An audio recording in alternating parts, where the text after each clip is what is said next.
Hi, my name is Mark Baer. I'm your guest today and every third Tuesday of the Your Town television program. I am Executive Director of the Museum of Monterey, and my first guest tonight, I'm very pleased to have Huntington Witherill, who is a fabulous photographer and a kind of descendant of the old school here. A little bit. Thank you for having me. A pleasure. My pleasure to be here. So let's just jump right in with your kind of roots here. You go back to the Ansel Adams, to the Win Bullocks, the whole classical group. So right. They call it the West Coast School. The West Coast School. So let's talk about a little bit how this all came about. Well, back in 1970, I got started in photography, and at the time, I came across a book that was a collection of poetry by Robinson Jeffers, and also photographs by Ansel Adams and Edward Weston and then Win Bullock and a number of other luminaries in the photographic world. I fell in love with that book and decided that I wanted to become a photographer.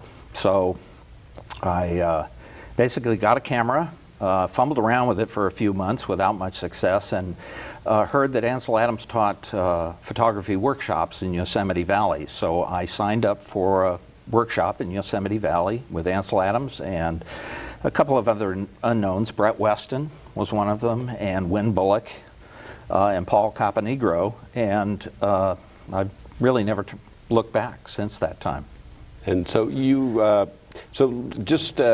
going to kind of go out of order here, but you were classic. You were a musician to start out with, and your upbringing was in music. It was. From a very early age, actually the age of 4, I started taking piano lessons. It was my intention to become a concert pianist. And I actually had a couple of concerts in my early teen years at age 14, but I found that I had tremendous stage fright, and that was going to limit my ability to be a successful concert pianist. So I decided I needed to find a new outlet for my creativity, and photography was what I chose. So when I look at your work, maybe it's my imagination, but I feel there's a musicality to it.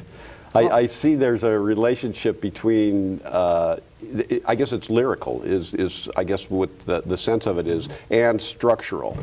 Well, I appreciate that, because I do try to infuse those, those elements into my photographs. There is rhythm and cadence to the line and form that's in the photographs, and that can be very musical. So I guess for the audience at home to have a sense of what we're talking about a little bit, I think we should let's see the first image, and let's see some images, and we'll share this with them. Here you can see what we're looking at here, and just kind of explain what we're seeing here. Well, this is a flower called Cypripedium montanum, and they are actually cut and pressed flowers that I've placed on a painted backdrop, and I'm photographing looking straight down at the flowers on the painted background. Wow! So it's a still life photograph. And this is all your work is usually a part of a series. It is. I tend to work in series. This is from a series that's called Botanical Dances, and it was a black and white flower series. And the idea was to get these flowers to do some sort of a choreographed dance in the photograph through the line and form and the way I arranged them. Okay, let's go to the next one. Yeah, this is another from that same series. These are bleeding hearts, and they've been placed on a very large, actually a very small section of a very large painted photograph to use as a background. And they are again photographed looking straight down at them. Okay. This is from a lesser-known series called Inanimate Animals. And it is depictions of animals that, of course, aren't real. And this is a cattle head and some statues that I found in a cornfield in the middle of South Dakota. And that steer's horns are about 4 stories high. So it's a fairly large sculpture that had been placed in this farmer's cornfield. And I just thought it was so unusual that it begged to be photographed. That was gorgeous. Thank you. And let's just keep rolling. Let's look at these. Okay. This is actually looking down a waterfall, cascade. Actually, the bottom of the photograph is really the top of the waterfall, and you see in the upper left there where the waterfall comes in, and then looking toward the center of the photograph is where you will see the bottom of the image. And by using a very long exposure time on the film, it actually caused the movement to happen in the water, which makes it sort of look like mountains and clouds. One of the things that's always interested me about photography is the fact that you can take a photograph of something and make it look like something other than what it really is. So yeah, it's all composition. So where are we in this? Where were we before we go there? That was in Pennsylvania. Okay, let's see that. So here you've gone to color. Yeah, now this is after I started photographing digitally and gave up film and started working strictly with the digital camera and the computer. And these are again photographs that are of flowers. This time they're in color, and they have been manipulated significantly from the original images within the computer, and then they're printed back out as prints. So to me, this particular approach is more like painting, or perhaps even like jazz improvisation, than it is like strictly photography. Because if my understanding is correct, you don't know where you're going to end up. In other words, you're on a voyage of discovery with this work, which is kind of interesting, you know, from having total control. So that you right.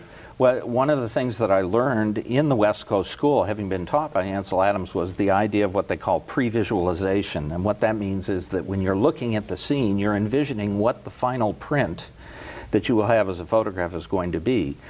This particular work is actually the opposite of that. It's really, you cannot have a preconceived idea of what the end result is going to be.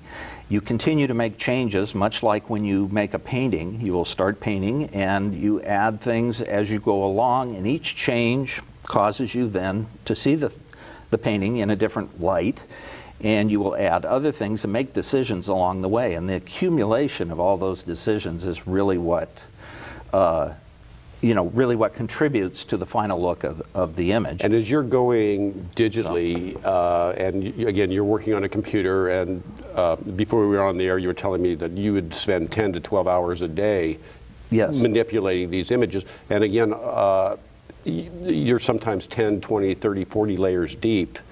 I can be. Yes. Oftentimes I will take, I don't keep that many layers in the computer because it's so memory intensive that it really requires a bigger computer than I've got. I tend to flatten all those layers out, as I go along. So I'll make a few moves, maybe 5 or 10 layers, and then I'll flatten them and then continue on from that point. Do we have one more to look at here? Yes, here we are. This is to illustrate that. I mean, this is... Yeah, this is another of the, and this is a series called Photosynthesis. So, one of the things about photography for me has been that I've always tended to want to change the way in which I work. And it's one of the reasons that, because I came from such a classical background, both in music and then in photography, I've constantly wanted to kind of bring a more contemporary approach to my photography. And so that's what's led me in this direction. Yeah, well, it's bold because people don't give up film, or they have a hard time making change, and change is so important. I think change is important. It's one of the ways that we grow, and yes, there are some out there that do not accept digital photography as actually being photography, despite the fact that it's the predominant way that photographs are made these days. They're made digitally. Nevertheless, each approach has its own merits and its own pluses and minuses, and neither approach is better than the other. So it's a matter of what you want to say with your photographs that's really important, and how, what kind of tools you use to say it are really, in my mind, not that important. Right, and in the end of the day, it's all back to the eye. So here's the question that always fascinates me with photography. And I have a friend named Penny Woolen, who had taught at Art Center one day. He's a very formidable photographer, and I can see her, I can look at 100 photographs, 100 photographers, and her work will stand out. What is it, and your work stands out, Well, what is it about a photograph, because everybo's got a camera, everybody thinks they're a photographer, a lot of people are passing off as photographers, but there's that something, that weird magic that stands you out of a field. And what is that about?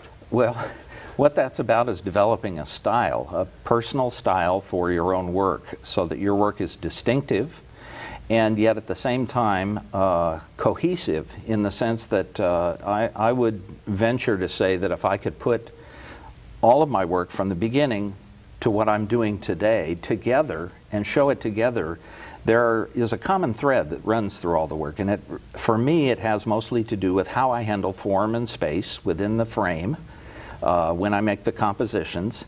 And that kind of makes my work, when you see a landscape piece of mine, if you're familiar with my work, of course, if you see some other piece, you'll recognize it as being done by me, or more than likely being done by me, because the structures that I use in framing up the compositions are quite similar.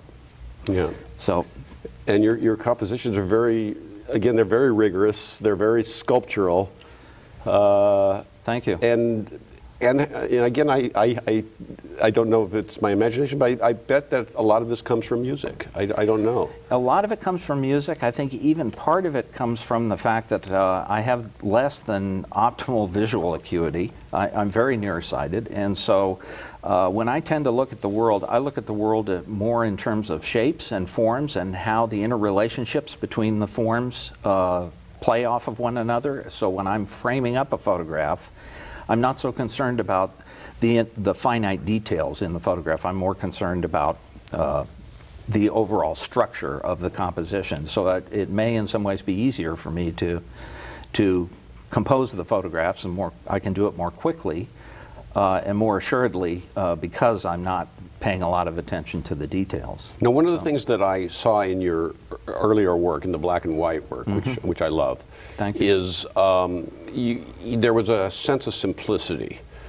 Now, you don't have to be very complex to create simplicity, but there was a sense of simplicity. And then I noticed, again, one of the dangers as you go digital and you start working with what you can do, there's always this temptation for more and more and more complexity. Absolutely. And how do you, and when you get to a certain point of complexity, it's very hard to swim back to the simplicity. And how do you do that dance? Well, the dance is you have to be very careful when you're using the computer. I often like to refer to the computer as being kind of like constructing Christmas tree ornaments with a chainsaw.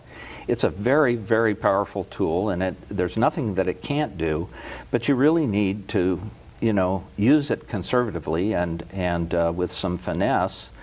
Just because you can sharpen an image or make the colors brighter or make the tonal contrast more intense doesn't mean that you necessarily want to do that. So the idea of using some self-restraint, I think, is a very important one, and it's something that I always do with my photography. I want to be very careful that I'm not overdoing things. All photographs are manipulations. All art is a manipulation. And the key with good manipulation is it's manipulated in such a way that the viewer doesn't realize that it's been manipulated. Yeah. And so that involves a lot of restraint, self-imposed restraint, which can be a hard exercise sometimes. And people. I don't know where we are time-wise, but I want to make sure that I get the essentials in. So yes. I want to make sure that huntingtonwitherill.com. Yes, that's my website, and it's rather extensive. There are over 400 images from several bodies of work. There are interviews and articles that I've written. There are video productions on the site that you can see, audio interviews, that sort of thing. So it's at www.huntingtonwitherill.com. And if you misspell my name, chances are it'll still come up to the top of the list. Okay, I want to make sure we got the business done. Yeah. Now, so what's next for you? Where's the work going? Well, currently I'm getting ready to make a cross-country trip. Probably since I started photography, I've made at least 20 trips cross-country, driving cross-country, and with my wife, we're going to travel over the Great Lakes through Canada into New York, and back to Maine, where we're going to visit our friend Paul Caponegro, who was one of my first teachers and has remained a good friend for the last 44 years. And then we're going to travel back through the Southwest and photograph along the way. So I'm looking forward to, by the time I get back in November, having a great amount of new work to work on. Fabulous. So, and hopefully in December, what we're talking about, or at the beginning of the new year, a exhibition of your work at the Museum of Monterey. We're looking very forward to that. I would be delighted to do that, and I'm working on it as we speak. We're working on it as we speak. Yeah. So anyway, thank you so much.